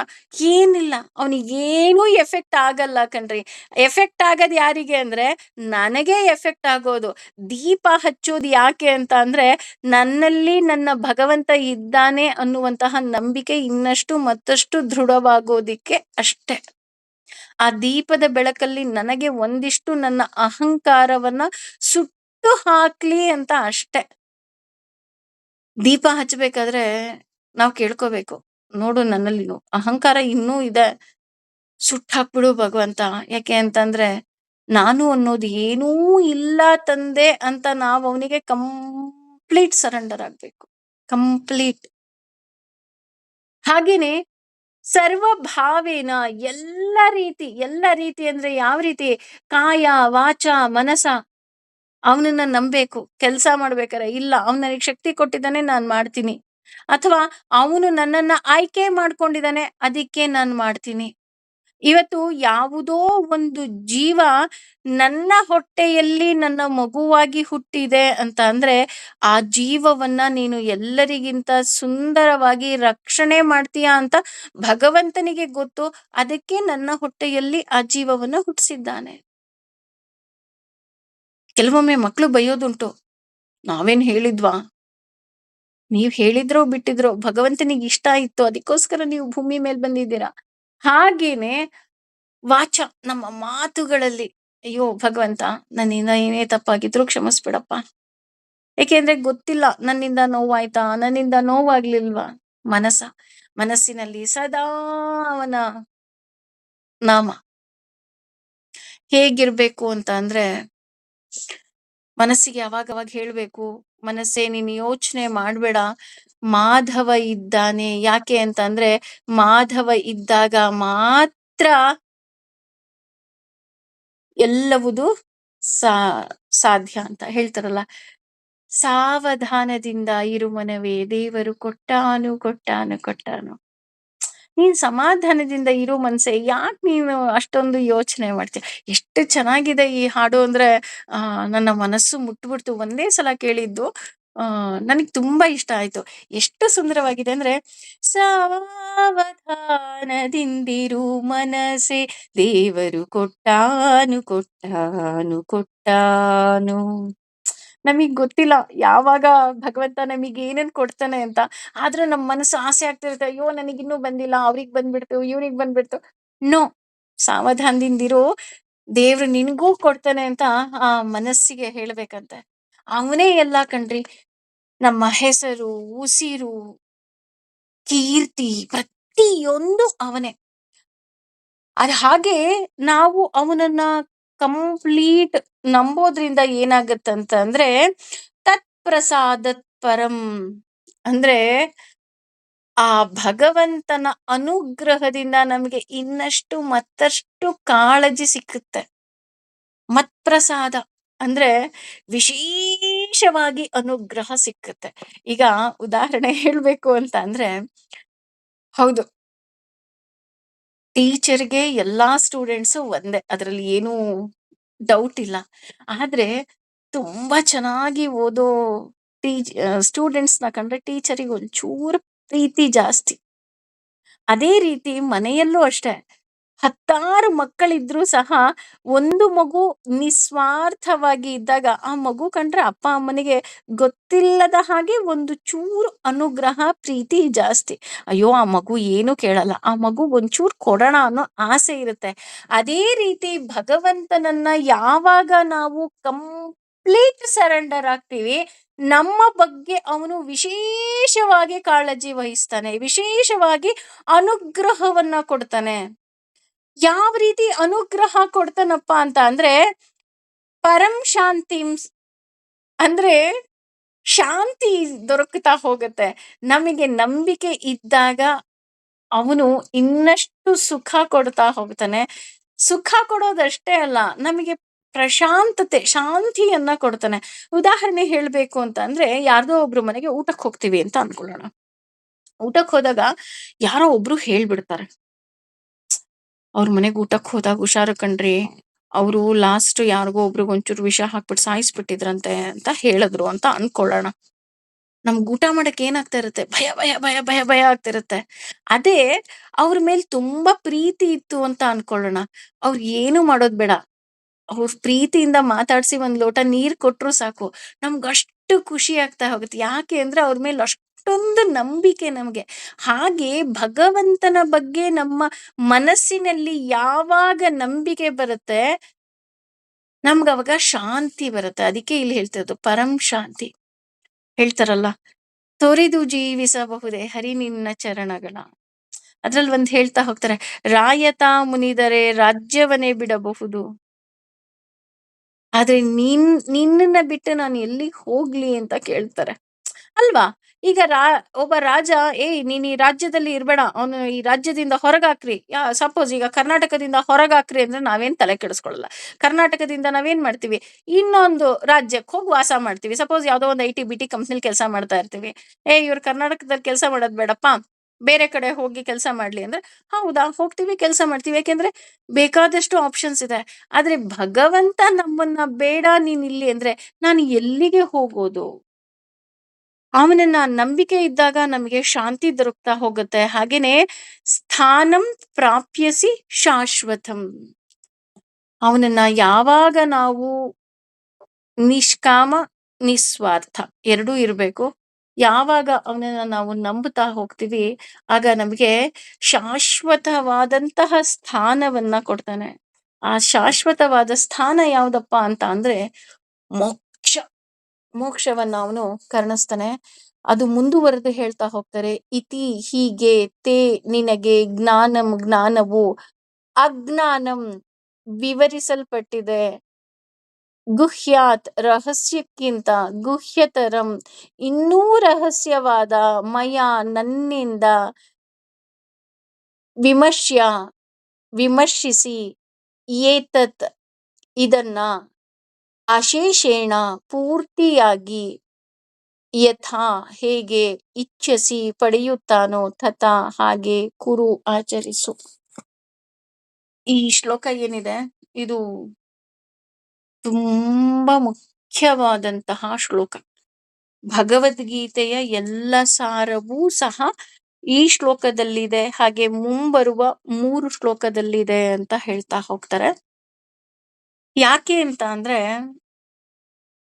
ಇತಿತೇ ಜ್ಞಾನ ಮಾ ಇತಿತೇ ಜ್ಞಾನ ಅಂತ ಅಂದ್ರೆ, ಈ ಭಗವದ್ಗೀತೆಯ 2ನೇ ಅಧ್ಯಾಯದಿಂದ ಏನು ಭಗವಂತ ಅರ್ಜುನನಿಗೆ ಜ್ಞಾನವನ್ನ ಕೊಟ್ಟಿದ್ನೋ, ಸ್ಟಿಲ್ ಲಾಸ್ಟ್ ಶ್ಲೋಕದವರೆಗೆ ನಿನಗೆ ಮೋಕ್ಷವನ್ನ ಕೊಡ್ತೀನಿ ಅನ್ನುವವರೆಗೆ ಯಾವುದನ್ನ ಹೇಳಿದ್ನೋ, ಇತಿ ಇಷ್ಯೆ. ಇತಿ ಇಷ್ಯೆ ಅಂತ ಅಂದ್ರೆ, ನಾನು ಯಾರ ಬಗ್ಗೆ ಅಥವಾ ಯಾವುದರ ಬಗ್ಗೆ ನಿನಗೆ ತಿಳಿಸ್ಬೇಕಿತ್ತೋ ಅದೆಲ್ಲವನ್ನ ನಾನು ನಿನಗೆ ತಿಳಿಸಿ ಆಯಿತು. ನಾನು ಇನ್ನೇನು ಹೇಳೋದಿಲ್ವೇ ಇಲ್ಲ. ಅದಕ್ಕಿಂತ ಹೆಚ್ಚಾಗಿ ನನ್ನಿಂದ ಹೇಳಲ್ಪಟ್ಟಿತು. ನನ್ನಿಂದ ಹೇಳಲ್ಪಟ್ಟಿತು ಅಂತ ಅಂದ್ರೆ, ಅರ್ಜುನ ಇದನ್ನ ಗಮನದಲ್ಲಿಟ್ಕೋ. ಏನಂತ? ನಾನೇ ಹೇಳಿದ್ದು ನಿನಗೆ. ನೋಡಿ, ವೇದಗಳಲ್ಲಿ ಭಗವಂತ ಹೇಗಿದ್ದಾನೆ ಅಂತ ಇದೆ. ಉಪನಿಷತ್ತಿನಲ್ಲಿ ಭಗವಂತ ಹೇಗಿದ್ದಾನೆ ಅಂತ ಇದೆ ಅಲ್ವಾ? ಪುರಾಣಗಳಲ್ಲಿ ಭಗವಂತ ಹೇಗಿದ್ದಾನೆ ಅನ್ನುವಂತಹ ಉಲ್ಲೇಖಗಳು ಸಾಕಷ್ಟು ಇದೆ. ಎಲ್ಲೂ ಸಹ ಭಗವಂತನೇ ಹೋಗಿ ಹೇಳೇ ಇಲ್ಲ. ಆದ್ರೆ ಅರ್ಜುನ, ನೀನು ತುಂಬಾ ತುಂಬಾ ತುಂಬಾ ಅದೃಷ್ಟವಂತ.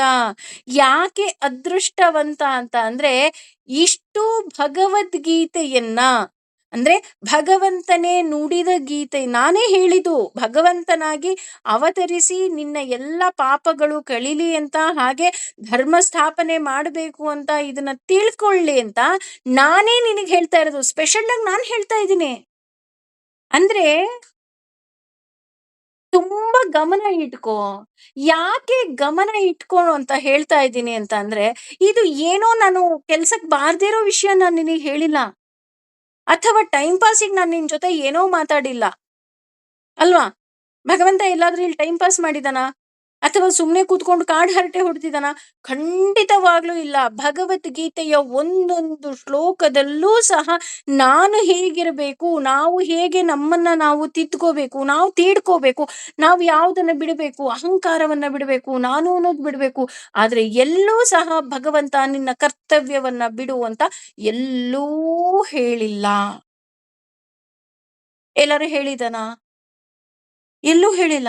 ನೀನಿನ್ನು ನಿನ್ನ ಕರ್ತವ್ಯದಿಂದ ಬಿಟ್ರೆ, ನಿನ್ನ ಧರ್ಮಕ್ಕೆ ಬಂದಂತಹ ಕರ್ತವ್ಯಗಳನ್ನ ಬಿಟ್ರೆ ನೀನು ಪಾಪ ಬರುತ್ತೆ ಅಂತಾನೆ ಹೇಳಿದ್ದಾನೆ. ಹಾಗೆ ಎಂಥ ಮಾತು ನಾನು ಹೇಳ್ದೆ, ಅಥವಾ ನಾನು ಇಲ್ಲಿವರೆಗೂ ನಾನು ನಿನಗೆ ಎಂತ ಜ್ಞಾನವನ್ನ ಕೊಟ್ಟೆ ಅಂತ ಅಂದ್ರೆ, ರಹಸ್ಯವಾದಂತಹ ಮಾತು. ರಹಸ್ಯ ಅಂದ್ರೆ ಏನು? ಗುಹ್ಯಾತ್ ಗುಹ್ಯತರಂ ಮಯ. ಅಂದ್ರೆ ತುಂಬಾ ತುಂಬಾ ಸೀಕ್ರೆಟ್ ಅಲ್ವಾ? ಗುಹ್ಯವಾದ ವಿಷಯ, ಯಾರೂ ಹೇಳದೇ ಇರುವಂತಹ ವಿಷಯಗಳನ್ನ ಹೇಳಿದೆ. ಇಲ್ಲಿ ಸೀಕ್ರೆಟ್ ಅಂದ್ರೆ ಅರ್ಥ ಏನು? ಈಗ ಸಪೋಸ್ ನಾನ್ ಬಂದೇನೋ ಹೇಳ್ತೀನಿ, ಇದನ್ನ ಪ್ಲೀಸ್ ನೀವ್ ಯಾರಿಗೂ ಹೇಳ್ಬೇಡಿ ಆಯ್ತಾ? ಯಾರಿಗೂ ಹೇಳ್ಬೇಡಿ ಆಯ್ತಾ ಅಂದ್ರೆ ನೀವ್ ಅದನ್ನ ಎಲ್ಲಿಡ್ಕೋಬೇಕು? ನಿಮ್ಮ ಹೃದಯದಲ್ಲಿ, ನಿಮ್ಮ ಮನಸ್ಸಿನಲ್ಲಿ ಬಚ್ಚಿಡ್ಕೋಬೇಕು. ಅದನ್ನೇನು ಲಾಕರಲ್ಲೆಲ್ಲ ಇಟ್ಕೊಳಕ್ ಆಗಲ್ಲಲ್ಲ. ಈಗ ನೋಡಿ, ಬಂಗಾರಕ್ಕಾದ್ರೂ ಲಾಕರ್ಗಳಿರುತ್ತೆ ಕಣ್ರಿ, ಬ್ಯಾಂಕಲ್ಲಿ ತಗೊಂಡೋಗಿ ಇಡ್ಬೋದು. ಆದ್ರೆ ನಮ್ಮ ಮನಸ್ಸಿನ ಮಾತನ್ನ ನಾವ್ ಯಾರಿಗಾರು ಹೇಳ್ಬೇಕು ಅಂದ್ರೆ, ನಮ್ಮ ಆತ್ಮೀಯರು ಅಷ್ಟೊಂದು ಬೆಲೆ ಬಾಳುವಂತಹ ಲಾಕರ್ಗಳ ತರ ಇರ್ಬೇಕು. ಅವ್ರು ಮತ್ತೆ ಇನ್ಯಾರಿಗೋ ಹೇಳ್ಬಿಡ್ತಾರೆ ಅಂದ್ರೆ ನಾವ್ ಅವ್ರ ಹತ್ರ ಮತ್ತೆ ಮಾತಾಡ್ತೀವ? ಇಲ್ಲ. ಅದೇ ರೀತಿ ಇಲ್ಲಿ ಹೃದಯದಲ್ಲಿ ಬಚ್ಚಿಟ್ಟುಕೊಳ್ಳುವಂತಹ ಮಾತನ್ನ ನಾನು ಹೇಳಿದ್ದೀನಿ. ಯಾಕೆ ನಿನ್ ಹೃದಯದಲ್ಲಿ ಬಚ್ಚಿಟ್ಕೋಬೇಕು ಈ ಮಾತನ್ನ? ಯಾಕೆ ಅಂದ್ರೆ, ಹೇಗೆ ಬಂಗಾರಕ್ಕೆ ಕಳ್ಳರಿದ್ದಾರೋ ಹಾಗೆಯೇ ಈ ಗೀತೆಯಲ್ಲಿ ಹೇಳಿದಂತಹ ಎಲ್ಲಾ ಮಾತುಗಳಿಗೂ ಸಹ ಕಳ್ಳರಿದ್ದಾರೆ. ಯಾವ ಕಳ್ಳರು? ಎಲ್ಲಿಂದ ಬಂದು ಹೇಗೆ ಕದ್ಕೊಂಡು ಹೋಗ್ತಾರೆ? ಕಾಮ, ಕ್ರೋಧ, ಲೋಭ, ಮದ, ಮಾತ್ಸರ್ಯ. ಭಗವಂತ ಹೇಳಿದ್ದೆಲ್ಲವೂ ನಾವು ಮನ್ಸಲ್ಲಿ ಇಟ್ಕೊಂಡಿರ್ತೀವಿ. ಯಾವುದೋ ಒಂದು ಕಾಮನೆ ಬಂದು ಅದನ್ನೆಲ್ಲ ಗೂಡ್ಸಿ ಡಸ್ಟ್‌ಬಿನ್ನಿಗೆ ಹಾಕ್ಬಿಟ್ಟು ಆಸೆ ರಾಜ್ಯಭಾರ ಮಾಡತ್ತೆ. ಅದಕ್ಕೆ ಇಲ್ಲಿ ಹೇಳ್ತಾ ಇರೋದು, ಗೀತೆಯಲ್ಲಿ ಹೇಳಿದ ಒಂದೊಂದು ಮಾತನ್ನ ನೀನು ನಿನ್ನ ಮನಸ್ಸಿನಲ್ಲಿ ಬಚ್ಚಿಟ್ಕೋ. ಸೀಕ್ರೆಟ್ ಇದು. ಹಾಗೇನೆ ಎಲ್ಲವನ್ನ ಸಂಪೂರ್ಣವಾಗಿ ನೀನು ವಿಮರ್ಶಿಸು. ನೋಡು, ನಾನು ಹೇಳಿದ್ದೇ ಸರಿ ಅಂತ ನಾನು ಇಲ್ಲಿ ವಾದ ಮಾಡ್ತಾ ಇಲ್ಲ ನಿನ್ ಜೊತೆ. ಹೇಳ್ತಾ ಇಲ್ಲ ಅಥವಾ ಹೊರೆ ಹೊರಿಸ್ತಾ ಇಲ್ಲ. ನಿನಗೆ ಎಲ್ಲ ಜ್ಞಾನವನ್ನ ಕೊಟ್ಟಿದ್ದೆ, ನಿನಗೆ ದಿವ್ಯ ದೃಷ್ಟಿಯನ್ನ ಕೊಟ್ಟಿದ್ದೆ, ನಿನ್ನ ಕಣ್ಣಿನ ಆಪರೇಷನ್ ಮಾಡಿದೀನಿ, ಎಲ್ಲಾ ಮಾಡಿದೀನಿ. ಸೊ ಈಗ ನಾನು ಏನೇನೆಲ್ಲ ಹೇಳ್ದೆ ಅದನ್ನ ನೀನು ವಿಮರ್ಶೆ ಮಾಡು. ಹಾಗೇನೆ ಯಥೇಚ್ಛಸಿ ತಥಾ ಕುರು. ಇದನ್ನ ನಾವು ಅಂಡರ್ಲೈನ್ ಮಾಡ್ಕೋಬೇಕು. ಭಗವಂತ ಹೇಳ್ತಾ ಇದ್ದಾನೆ, ನಿನಗೆ ಏನ್ ಅನ್ಸುತ್ತೋ ಅದು ಮಾಡಪ್ಪ, ನಾನೇ ಹೇಳಿದ ಹಾಗೆ ನೀನು ಮಾಡೋದಿಕ್ಕೆ ಹೋಗ್ಬೇಡ. ಇಲ್ಲಿ ಭಗವಂತ ಅರ್ಜುನನಿಗೆ ಎಲ್ಲೂ ಸಹ ಒತ್ತಾಯವನ್ನ ಮಾಡ್ತಾನೆ ಇಲ್ಲ, ನಾನ್ ಹೇಳಿದ ಹಾಗೆ ನೀನು ಮಾಡು ಅಂತ. ಆದ್ರೆ ಭಗವಂತ ಹೇಳ್ತಾ ಇದ್ದಾನೆ, ಜೀವ ಅಸ್ವತಂತ್ರ ಕರ್ತು, ಭಗವಂತ ಸ್ವತಂತ್ರ ಕರ್ತು. ಕರ್ತೃ ಅಂದ್ರೆ ಕೆಲಸ ಮಾಡುವವನು, ಅವನು ಸ್ವತಂತ್ರವಾಗಿ ಕೆಲಸ ಮಾಡ್ತಾನೆ. ಆದ್ರೆ ನಾನು ಅಂದ್ರೆ ಜೀವಗಳು ಅಸ್ವತಂತ್ರವಾಗಿಯೇ ನಾವಿದ್ದೀವಿ. ನಾನು ಏನೂ ಅಲ್ಲ. ಏನು ಅಲ್ಲ ಅಂದ್ರೆ, ನಾವ್ ಏನಾಗಿದ್ದೀವೋ ಅದ್ಯಾವುದೂ ಸಹ ನನ್ನಿಂದ ಅಲ್ಲ, ಭಗವಂತ ನಮಗೆ ಇಟ್ಟಿದ್ದು ಅಷ್ಟೆ. ಇಂತಹವರನ್ನೇ ಮದುವೆ ಮಾಡ್ಕೋಬೇಕು, ಇಂತಹವರಿಗೆ ತಾಯಿಯಾಗ್ಬೇಕು, ಇಂತಹವರನ್ನೇ ನೀನು ಪಾಲನೆ ಪೋಷಣೆ ಮಾಡಬೇಕು, ಇಂತಹ ಕೆಲಸವನ್ನೇ ಮಾಡ್ಬೇಕು, ಹೀಗೇ ಇರ್ಬೇಕು, ತೆಳ್ಳಗಿರ್ಬೇಕು, ಬೆಳ್ಳಗಿರ್ಬೇಕು, ಡುಮ್ಮಕ್ಕಿರ್ಬೇಕು, ನಮ್ಮ ಬುದ್ಧಿ ಹೇಗಿರ್ಬೇಕು, ನಮ್ಮ ಭಾವ ಹೇಗಿರ್ಬೇಕು, ನಮ್ಮ ಭಾವನೆ ಹೇಗಿರ್ಬೇಕು, ನಮ್ಮ ಮನಸ್ಸು ಹೇಗಿರ್ಬೇಕು, ಇದು ಹೇಳ್ತಾ ಹೋದ್ರೆ endless. What ever we are today, ಅವನ ಇಚ್ಛೆಯ ಹಾಗೆ ನಾವಿದ್ದೀವಿ. ಅವನ ಇಚ್ಛೆ ಅಂತ ಹೇಗೆ ಹೇಳ್ತೀವಿ ಅಂತ ಅಂದ್ರೆ, ಅವನ ಇಚ್ಛೆ ಇರೋದಿಕ್ಕೆ ಕಣ್ರಿ. ನಮ್ಮ ಪಾಪ ಪುಣ್ಯಗಳ ಈ ತಕ್ಕಡಿ ಏನಿದೆ ಎಲ್ಲರಲ್ಲೂ ಸಮ ಇಲ್ಲ. ಹಾಗಾಗಿಯೇ ಇಲ್ಲಿ ನಾವೆಲ್ಲರೂ ಸಹ ಭಿನ್ನವಾಗಿದ್ದೀವಿ. ಒಬ್ರು ಹಾಗೆ ಇನ್ನೊಬ್ರು ಇಲ್ಲ. ಈಗ ನೋಡಿ, ಭಗವದ್ಗೀತೆಯ ಈ ಇಷ್ಟು ಶ್ಲೋಕಗಳನ್ನ ಹೇಳಿರಬಹುದು, ಕೇಳಿರಬಹುದು, ಆದರೆ ಅರ್ಥೈಸಿಕೊಂಡಿದ್ದು ಇಲ್ಲಿ ನಾವು ಎಷ್ಟು ಜನ ಇದೀವೋ ಅಷ್ಟೂ ಜನ ಭಿನ್ನ ಭಿನ್ನ ಭಿನ್ನ ರೀತಿಯಲ್ಲೇ ನಾವು ಅರ್ಥೈಸಿಕೊಂಡಿದ್ದೇವೆ. ಎಲ್ರೂ ಒಂದೇ ತರ ಅರ್ಥೈಸ್ಕೊಂಡಿದೀವ? ಇಲ್ಲ. ಒಂದೇ ತರ ಇದೀವ? ಇಲ್ಲ. ಅದೇ ರೀತಿ ನನ್ನ ಇಚ್ಛೆಯಂತೆ ಎಲ್ಲ ನಡೆಯುತ್ತೆ. ಅದನ್ನ ನೀನು ನೆನ್ಪಿಟ್ಕೊಳ್ಳಿಲ್ಲ ಅಂದ್ರೆ ಅದು ಸಾಧ್ಯವೇ ಇಲ್ಲ.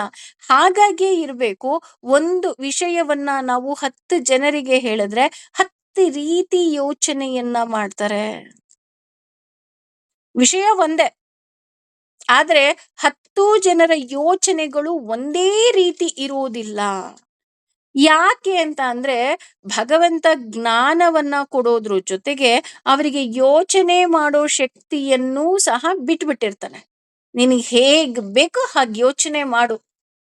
ಒಂದು ಬಾಕ್ಸ್ನ ಎಲ್ರಿಗೂ ಕೊಡ್ತಾನೆ ಭಗವಂತ. ಆ ಬಾಕ್ಸ್ ಅಲ್ಲಿ ಏನಿದೆ, ನೀನ್ ಏನ್ ಬೇಕಾದ್ರೂ ಯೋಚನೆ ಮಾಡು.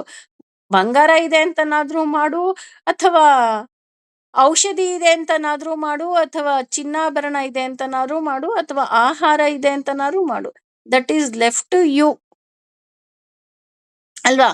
10 ಜನರ ಕೈಲಿ 10 ಬಾಕ್ಸ್ ಕೊಟ್ಟು ಏನಿದೆ ಯೋಚನೆ ಮಾಡಿ ಅಂದ್ರೆ 10 ಜನ 10 ರೀತಿಯಾಗಿ ಯೋಚನೆ ಮಾಡ್ತಾರೆ. ಯಾವಾಗ ನಿನ್ನ ಯೋಚನೆ ಮತ್ತು ನನ್ನ ಯೋಚನೆ ಸೇಮ್ ಇರುತ್ತೆ, ಆಗ ಕೆಲಸ ಆಗತ್ತೆ. ನಿನ್ನ ಯೋಚನೆ ನನ್ನ ಯೋಚನೆ ಸೇಮ್ ಇರಲ್ಲ, ಆಗ ನೀನು ಅಂದುಕೊಂಡಂತಹ ಕೆಲಸ ಆಗೋದಿಲ್ಲ. ಯಾಕೆ ನಮ್ಮ ಕೆಲಸ ಆಗಲ್ಲ, ಯಾಕೆ ನಮ್ಮ ಕೆಲಸ ಆಗತ್ತೆ ಅನ್ನೋದಕ್ಕೆ ಒಂದೇ ಒಂದು ಸಾಲಿನಲ್ಲಿ ಅಂಡರ್ಲೈನ್ ಪ್ರಕಾರ ಇಲ್ಲಿ ಭಗವಂತ ಹೇಳ್ತಾ ಹೋಗ್ತಾನೆ. ಹಾಗೇನೆ ಅಶೈಷ ಅಂತ ಅಂದ್ರೆ ಇಲ್ಲಿ ಒಂದು ರೀತಿಯಾದಂತಹ ಭಗವಂತ ಆಕ್ಷೇಪವನ್ನೂ ಸಹ ಹೇಳ್ತಾ ಇದ್ದಾನೆ. ಯಾವ ರೀತಿಯಾದಂತಹ ಆಕ್ಷೇಪನಪ್ಪ ಅಂತ ನೋಡೋದಿದ್ರೆ, ನಾನು ಇಷ್ಟೆಲ್ಲ ಹೇಳೂ ನೀನು ಯುದ್ಧ ಮಾಡದೆ ಇರ್ತೀಯ. ಈಗ ಒಂದು ಮಗುಗೆ ಒಂದು ಒಳ್ಳೆ ಸ್ಕೂಲಿಗೆ ಸೇರ್ಸಿರ್ತೀವಿ, ಎಕ್ಸಾಮ್ ಬರೆದು ಆ ಮಗು ಓದಿದ್ರೆ ಏನಾಗುತ್ತೆ ಎಲ್ಲ ಹೇಳಿರ್ತೀವಿ. ಅಷ್ಟೆಲ್ಲ ಹೇಳುನು ಆ ಮಗು ನಾನು ಎಕ್ಸಾಮ್ ಬರೆಯಕ್ ಹೋಗಲ್ಲ ಅಂತ ಅನ್ನತ್ತಾ? ಆಗ ನಾವ್ ಹೇಳ್ತೀವಿ, ನೋಡಿ ಎಕ್ಸಾಮ್ ಬರೆದ್ರೆ ನೀನು ಒಳ್ಳೆ ಕೆಲ್ಸಕ್ಕೆ ಹೋಗ್ತಿ, ಎಕ್ಸಾಮ್ ಬರೀಲಿಲ್ಲ ಅಂದ್ರೆ ನಿನಗೆ ಒಳ್ಳೆ ಕೆಲಸ ಸಿಕ್ಕೋದಿಲ್ಲ, ಒಳ್ಳೆ ಕಾಲೇಜಲ್ಲಿ ಸೀಟ್ ಸಿಕ್ಕೋದಿಲ್ಲ. ಈ ರೀತಿ ನಾವು ಹೇಗೆ ಹೇಳ್ತೀವಿ, ಹಾಗೇನೆ ಇಲ್ಲಿ ಭಗವಂತ ಇಷ್ಟನ್ನೆಲ್ಲ ಹೇಳಿ ಒಂದು ಆಕ್ಷೇಪವನ್ನೂ ಸಹ ಇಡ್ತಿದ್ದಾನೆ ಅಂದ್ರೆ ಅದು ಖಂಡಿತವಾಗಿಯೂ ಸಹ ತಪ್ಪಾಗೋದಿಲ್ಲ. ಅದಕ್ಕಿಂತ ಹೆಚ್ಚಾಗಿ ಹೇಳಬೇಕು ಅಂತ ಅಂದ್ರೆ ನಮ್ಮ ಸನಾತನ ಯಾರಿಗೂ ಸಹ ಯಾವುದಕ್ಕೂ ಸಹ ಒತ್ತಾಯ ಮಾಡೋದಿಲ್ಲ.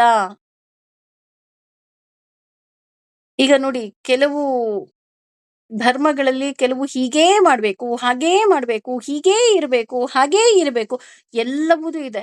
ಆದ್ರೆ ನಮ್ಮ ಸನಾತನ ಧರ್ಮದಲ್ಲಿ ನೀನು ಹೀಗೆ ಮಾಡ್ಬೇಕು ಅಂತ ಇಲ್ಲ, ಹೀಗ್ ಮಾಡಿದ್ರೆ ಒಳ್ಳೇದು ಅಂತ ಇದೆ ಅಷ್ಟೆ. ಅದೇ ವ್ಯತ್ಯಾಸ. ಹಾಗೇನೆ ಅವನ ಇಚ್ಛಿಸಿ, ಅಂದ್ರೆ ಈಗ ಹೇಗೆ ಅಂತ ಅಂದ್ರೆ ಭಗವಂತನಿಗೆ ಒಂದ್ ಆಸೆ. ಇಷ್ಟೊಂದೆಲ್ಲ ಹೇಳೋದ್ರ ಬದಲು ಕುತಸ್ಥ ಕಶ್ಮಲಮಿದಂ ಅಂತ ಮೊದಲನೇ ಪದ ಹೇಳದ್ನಲ್ಲ ಭಗವಂತ, ಅವಾಗ್ಲೇ ಅರ್ಜುನನಿಗೆ ಒಂದ್ ಏಟ್ ಕೊಟ್ಬಿಟ್ಟು ನಡಿ ಯುದ್ಧ ಮಾಡು ಅಂತ ಅಂದಿದ್ರೆ ಅರ್ಜುನ ಖಂಡಿತವಾಗ್ಲೂ ಯುದ್ಧ ಮಾಡ್ತಿದ್ದ. ಯುದ್ಧ ಮಾಡಲ್ಲ ಅಂತ ಅವನೇನ್ ಹೇಳ್ತಾನೆ ಇರ್ಲಿಲ್ಲ. ಆದ್ರೆ ಇಷ್ಟೊಂದು ಗೀತೋಪದೇಶದ ಅವಶ್ಯಕತೆ ಏನಿತ್ತು ಅಂತ ನೋಡೋದಾದ್ರೆ ಇದು ತುಂಬಾ ಮುಖ್ಯ. ಭಗವಂತನಿಗೆ ಇದ್ದಿದ್ದು ಅವನೇ ಇಚ್ಛಿಸಿ ಯುದ್ಧ ಮಾಡಬೇಕು ಅಂತ. ಹಾಗೇನೆ ಇಲ್ಲಿ ಭಗವಂತನಿಗೂ ಒಂದೇ ಆಸೆ, ನಾವೇ ನಮ್ಮ ಇಚ್ಛೆಯಿಂದ ಅವನನ್ನ ಪ್ರೀತಿಸಬೇಕು ಅಂತ. ಯಾರೋ ಹೇಳಿದ್ರು ಅವನ್ ತುಂಬಾ ಚೆನ್ನಾಗಿದನಂತೆ ಅದಕ್ಕೆ ಪ್ರೀತಿಸ್ರಿ, ನೋ, ಅದು ಬೇಡ. ಅವನ್ ನನಗ್ ಬೇಕು ಅಂತ ನಮ್ಮ ಮನಸ್ಸಿನಲ್ಲೇ ಮೂಡಿ ನಾವು ಪ್ರೀತಿಸ್ತೀವಲ್ಲ, ಆ ಪ್ರೀತಿ ಭಗವಂತನಿಗ್ ಬೇಕು. ಹೇಗೆ ಒಬ್ಬ ರಾಜ ನನ್ನನ್ನ ಸಂಜೆ ಒಳಗಡೆ ಬಂದು ಎಲ್ಲರೂ ಕಾಣಿ ಅಂತ ಅಂದ್ರೆ ಸಂಜೆವರೆಗೂ ಟೈಮ್ ಇದೆ ಇರು, ನಾನ್ ಜಾತ್ರೆಯಲ್ಲಿ ಆರಾಮಾಗಿದ್ದೀನಿ ಅಂತ ಹೋದ್ರಲ್ಲ, ಅಂತಹ ಜನಗಳು ಬೇಡ. ನಾನೇ ಮೊದಲು ಹೋಗಿ ಭಗವಂತನನ್ನ ನೋಡ್ಬೇಕು ಅನ್ನುವಂತಹ ಪ್ರೀತಿ ಭಗವಂತನಿಗೆ ಬೇಕು. ಹಾಗೇನೆ ಭಗವಂತನ ಇಚ್ಛೆ ಯಾರೂ ಸಹ ಹೊರ ಹಾಕೋದಿಕ್ಕೆ ಸಾಧ್ಯವೇ ಇಲ್ಲ. ಅಂದ್ರೆ ಅವನ ಇಚ್ಛೆ ಹೇಗಿರುತ್ತೋ ಹಾಗೆ ಆಗಿರುತ್ತೆ. ಹಾಗೇನೆ ಇಲ್ಲಿ ಭಗವಂತ ಇಚ್ಛಿಸ್ತಾ ಇರೋದು ಒಂದೇ, ಅವನು ತುಂಬಾ ಅವನೇ ಇಚ್ಛಿಸಿ ಯುದ್ಧವನ್ನ ಮಾಡಬೇಕು. ಅದಕ್ಕೆ ಇನ್ನೂ ಹೇಳಬೇಕು ಅಂತ ಅಂದ್ರೆ, ಈಗಿನ ಪ್ರಸ್ತುತ ಪರಿಸ್ಥಿತಿಗೆ ಹೇಳಬೇಕು ಅಂತ ಅಂದ್ರೆ, ಯಾರಿಗೋ ಒಬ್ರಿಗೆ ಶುಗರ್ ಬಂದಿರುತ್ತೆ, ಯಾರಿಗೋ ಒಬ್ರಿಗೆ BP ಇರುತ್ತೆ, ಯಾರೋ ಒಬ್ರಿಗೆ ಸ್ಥೂಲಕಾಯ ಇರುತ್ತೆ. ಆಗ ಡಾಕ್ಟರ್ ಹೇಳ್ತಾರೆ, ನೀವು ಬೆಳಗ್ಗೆ ಎದ್ದು ವಾಕಿಂಗ್ ಮಾಡಬೇಕು, ನೀವು ಡಯಟ್ ಮಾಡಬೇಕು. ಆದ್ರೆ ಮನೆಯವ್ರಿಗೆ ಒಂದೇ ಆಸೆ, ಅವರು ಕಾಯಿಲೆಗೆ ಹೆದರ್ಕೊಂಡು ಡಯಟ್ ಮಾಡಬಾರ್ದು, ಅವರು ಚೆನ್ನಾಗಿರ್ಬೇಕು ಅಂತ ಅವರು ಆಸೆ ಪಟ್ಟು ಡಯಟ್ ಮಾಡಬೇಕು. ನೋಡಿ, ಎರಡಕ್ಕೂ ವ್ಯತ್ಯಾಸ ಇದೆ. ಹಾಗೇನೆ ಒಂದು ಮಗು ಅಪ್ಪ ಅಮ್ಮ ಸ್ಕೂಲಿಗೆ ಹಾಕ್ಬಿಟ್ಟಿದಾರಲ್ಲ, ಅವ್ರ ಫೀಸ್ ಕಟ್ಟಿಬಿಟ್ಟಿದಾರಲ್ಲ, ನಾನು ಓದ್ಬೇಕಲ್ಲ ಅಂತ ಓದೋದು ಬೇಡ. ನಾನು ಓದಿದರೆ ನನಗೆ ಜ್ಞಾನಾರ್ಜನೆ ಆಗತ್ತೆ, ನಾನು ಓದಿದರೆ ನಾನು ಒಂದು ಉತ್ತಮ ಸ್ಥಾನಕ್ಕೆ ಹೋಗಬಹುದು ಅಂತ ಆ ಮಗು ಇಷ್ಟಪಟ್ಟು ಓದುತ್ತಲ್ಲ, ಆ ರೀತಿ.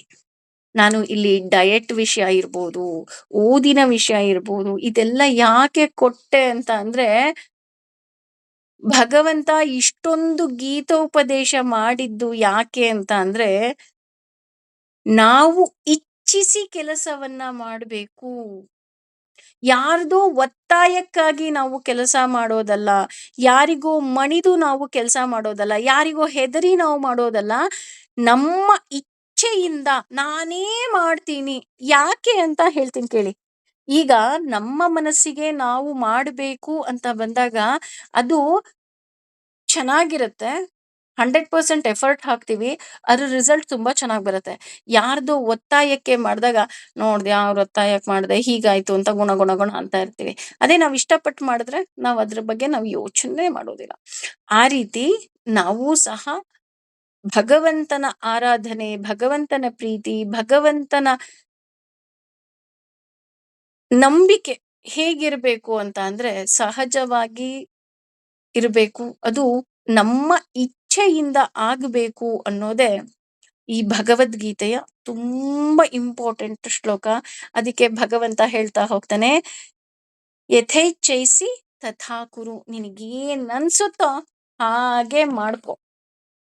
ಅಪ್ಪ ಅಮ್ಮ ಎಲ್ಲ ಹೇಳ್ತಾರೆ, ಹೇಳ್ಬಿಟ್ಟು ಕೊನೆಗೆ ನಿನಗೆ ಹೇಗಿಷ್ಟನೋ ಹಾಗೆ ನಡ್ಕೊಳಪ್ಪ, ನಮಗೆ ಯಾಕೆ. ಏಕೆ ಅಂತ ಅಂದ್ರೆ, ಅಪ್ಪಿ ತಪ್ಪಿ ನಾವ್ ಇದನ್ನೇ ಓದು ಅನ್ನೋದು, ಆಮೇಲೆ ಲೈಫ್ ಲಾಂಗ್ ನೀನ್ ನಮಗ್ ಬೈಯೋದು ಯಾಕಪ್ಪ ಬೇಕು. ಬೇಡಪ್ಪ, ನಿನಗೇನ್ ಇಷ್ಟನೋ ಹಾಗೆ ನಡ್ಕೊ ಅಂತ ಅಪ್ಪ ಅಮ್ಮ ಹೇಗೆ ಕೈ ತೊಳ್ಕೊಳ್ತಾರೋ ಹಾಗೇನೆ ಇಲ್ಲಿ ಭಗವಂತನೂ ಅಷ್ಟೇ ಅರ್ಜುನನಿಗೆ ಎಲ್ಲ ಉಪದೇಶವನ್ನ ಕೊಟ್ಟು, ನಿನಗೆ ಹೇಗೆ ಆಸೆನೋ, ಹೇಗೆ ನಿನ್ನ ಇಚ್ಛೆಯೋ ಹಾಗೇ ನಡೆದುಕೋ ಅಂತ ಹೇಳ್ತಾ ನಮಗೂ ಹೇಳ್ತಾ ಇದ್ದಾನೆ, ಇಷ್ಟೆಲ್ಲ ಜ್ಞಾನವನ್ನ ಕೊಟ್ಟಿದ್ದೀನಿ, ಇನ್ನು ನಿಮಗೆ ಹೇಗಿಷ್ಟನೋ ಹಾಗೇ ನೀವು ಮುಂದುವರಿರಿ. ಜಾತ್ರೆಯಲ್ಲೇ ಕಳೆದು ಹೋಗ್ತೀರಾ ಅಥವಾ ನನ್ನನ್ನ ಹುಡುಕ್ತೀರಾ, ನಿಮಗೆ ಬಿಟ್ಟಿದ್ದು ಅಂತ ಭಗವಂತ ಹೇಳ್ತಾ ಇದ್ದಾನೆ. ನೋಡೋಣ ನಿಮ್ಮ ಇಚ್ಛೆ ಏನಿದೆ ಅಂತ, ನೀವೇ ನಿಮ್ಮ ಮಾರ್ಗವನ್ನ ಹುಡುಕಿ ಅಂತ ಭಗವಂತ ಹೇಳ್ತಾ ಇದ್ದಾನೆ. ಆದ್ರೆ ನಾವು ಹೇಳೋಣ, ಸರ್ವಂ ಶ್ರೀ ಕೃಷ್ಣಾರ್ಪಣಮಸ್ತು, ಸರ್ವೇ ಜನ ಸುಖಿನೋ ಭವಂತು, ಸಮಸ್ತ ಸನ್ಮಂಗಲಾನಿ ಭವಂತು. ಭಗವಂತ ನನಗೇನೂ ಬೇಡ, ನೀನೇ ಬೇಕು. ನಿನ್ನ ಜ್ಞಾನ ನನ್ನಲ್ಲಿ ಬಂದಿದೆ, ಮೂಡಿದೆ, ಅದು ನಿನ್ನ ದಯೆಯಿಂದ ಅಂತ ಅವನಿಗೆ ಕಂಪ್ಲೀಟ್ ಸರೆಂಡರ್ ಆಗೋಣ. ಏನಂತೀರಾ? ತುಂಬಾ ಯೋಚನೆ ಮಾಡುವಂತಹ ಶ್ಲೋಕಗಳು ಇವತ್ತು. ಇನ್ನ ಉಳಿದ 2 ಶ್ಲೋಕಗಳು ಇನ್ನೂ ಇಂಪಾರ್ಟೆಂಟ್ ಅಂತ ಹೇಳ್ತಾರೆ. ಅದರಲ್ಲಿ ಯಾವ ಜ್ಞಾನ ಇದೆ ಅಂತ ಮುಂದೆ ತಿಳ್ಕೊಳ್ಳುವಂತಹ ಪ್ರಯತ್ನವನ್ನ ಮಾಡೋಣ. ಸರ್ವಂ ಶ್ರೀ ಕೃಷ್ಣಾರ್ಪಣಮಸ್ತು. ಸರ್ವೇ ಜನ ಸುಖಿನೋ ಭವಂತು. ಸಮಸ್ತ ಸನ್ಮಂಗಲಾನಿ ಭವಂತು. Thank you.